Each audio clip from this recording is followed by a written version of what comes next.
आपलं एक नाव आहे आणि त्या नावाने त्यांना कोणत्या पक्षाच्या चिन्हाची एवढी आवश्यकता नव्हती, म्हणून गेल्या वेळेला आम्ही पाठिंबा दिला होता, आमचं चिन्ह दिलं होतं आणि ते निवडून आल्या होत्या.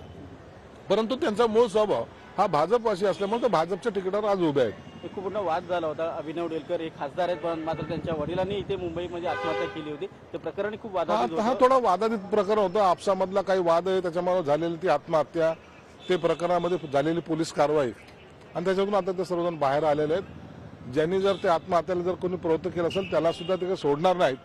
परंतु उबाठा गटामध्ये गेल्यानंतर त्यांना जो दिलासा पाहिजे होता तो मिळाला नाही, म्हणून पुन्हा त्यांनी आता भाजपच्या वाटेवर त्यांनी आपली वाटचाल सुरू केली. काही जागांवरती रस्सीखेच जो आहे तो आहे, वाद आहे, दावे प्रतिदावे केले जात आहेत, त्याचा निर्णय कधी होईल? 1-2 दिवसात होऊन जाईल. आता निर्णयाला काही जास्त वाट पाहण्याची गरज नाही. 1-2 दिवस मॅक्झिमम आता त्याच्यावर निर्णय होईल. ज्या हाय व्होल्टेज सीट आहेत छत्रपती संभाजीनगर लोकसभा मतदारसंघ असेल, जिथे तुम्ही स्थानिक आमदार आहात, त्याचबरोबर दक्षिण मुंबई असेल, इथे उमेदवार अजून डिक्लेअर नाही झाले. रत्नागिरी सिंधुदुर्ग आम्हाला या सर्व गोष्टीचं उत्तर सीएम साहेब तुम्हाला 2 दिवसात देतील.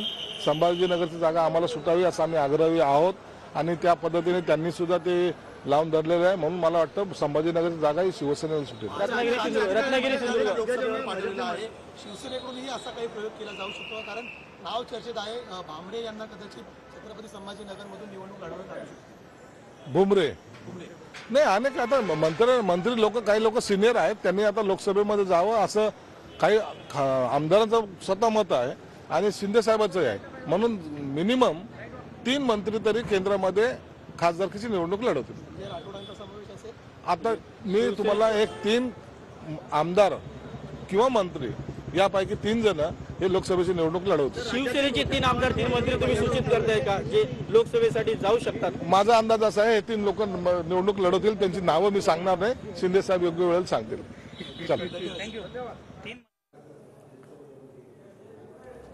तर भारती पवार यांना सुद्धा उमेदवारी पुन्हा एकदा जाहीर झालेली आहे. त्यानंतर त्यांच्या कार्यकर्त्यांनी त्यांचं अभिनंदन या ठिकाणी केलेलं आहे. तर महाराष्ट्रातील 20 उमेदवारांची यादी जाहीर करण्यात आलेली आहे. तर ही थेट दृश्य आपण पाहतो. भारती पवार तर त्यांना पुन्हा एकदा संधी देण्यात आलेली आहे. भारती पवार यांचं अभिनंदन करताना या ठिकाणी कार्यकर्ते. भारती पवार यांना पुन्हा एकदा या ठिकाणी संधी देण्यात आली आहे.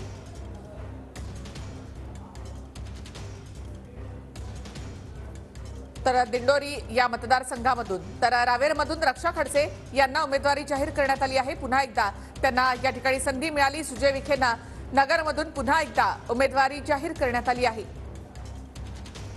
तर पुण्यामधून मुरलीधर मोहोळ यांना उमेदवारी जाहीर करण्यात आली. पहिल्यांदा लोकसभा निवडणूक लढवतील. तर प्रीतम मुंडे मात्र यावेळेला लोकसभेची निवडणूक लढवणार नाहीत, तर त्यांच्या जागी पंकजा मुंडे या दिल्लीमध्ये जातील. त्या चंद्रपूरमधून सुधीर मुनगंटीवार आणि या ठिकाणी सुभाष भामरे यांना पुन्हा एकदा धुळ्यामधून संधी देण्यात आलेली आहे. सुभाष भामरे धुळ्यामधून निवडणूक लढवतील.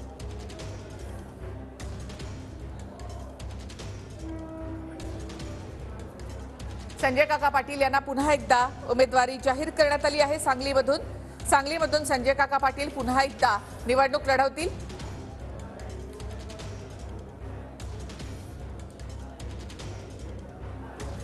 तर अनुप धोत्रे यांना अकोल्यामधून उमेदवारी जाहीर करण्यात आली आहे. संजय धोत्रे यांच्याऐवजी त्यांचा मुलगा अनुप धोत्रे या ठिकाणाहून लोकसभेमध्ये जातील. तर मिहीर कोटेचा हे मनोज कोटक यांच्या जागी निवडणूक लढवणार आहेत. मुंबई उत्तर पूर्वमधून मिहीर कोटेचा यांना तिकीट देण्यात आलेलं आहे. तर महाराष्ट्रातील भाजपचे 20 उमेदवार जाहीर करण्यात आले. भारती पवार यांना पुन्हा एकदा संधी देण्यात आलेली आहे. तर नितीन गडकरी हे नागपूरमधून निवडणूक लढवतील. भाजपचा मोठा चेहरा. महाराष्ट्रामध्ये यादी जाहीर झाल्यानंतर पहिलं नाव नितीन गडकरी यांचं. तर प्रीतम मुंडे यावेळेला निवडणूक लढवणार नाही, तर त्यांच्या जागी पंकजा मुंडे निवडणूक लढवतील. गोपाळ शेट्टी, मनोज कोटक आणि उन्मेष पाटील यांचाही पत्ता कट झालेला आहे. पुन्हा एकदा आपण यादी पाहूयात. नागपूरमधून नितीन गडकरी, बीडमधून पंकजा मुंडे, पुण्यामधून मुरलीधर मोहोळ, चंद्रपूरमधून सुधीर मुनगंटीवार, धुळ्यामधून सुभाष भामरे, रावेरमधून रक्षा खडसे, उत्तर मुंबईमधून पियुष गोयल, उत्तर पूर्व मुंबईमधून मिहिर कोटेचा, वर्ध्यामधून रामदास तडस यांना तिसऱ्यांदा उमेदवारी जाहीर, नंदुरबारमधून हिना गावित, नांदेडमधून प्रताप पाटील चिखलीकर, जालन्यामधून रावसाहेब दानवे, दिंडोरीमधून भारती पवार, भिवंडीमधून कपिल पाटील, जळगावमधून स्मिता वाघ, अकोल्यामधून अनुप धोत्रे यांना उमेदवारी जाहीर करण्यात आली आहे. माढ्यामधून रणजितसिंह निंबाळकर, सांगलीमधून संजय काका पाटील, लातूरमधून सुधाकर शृंगारे, नगरमधून सुजय विखे पाटील तर महाराष्ट्रामधील भाजपचे 20 उमेदवार जाहीर करण्यात आले.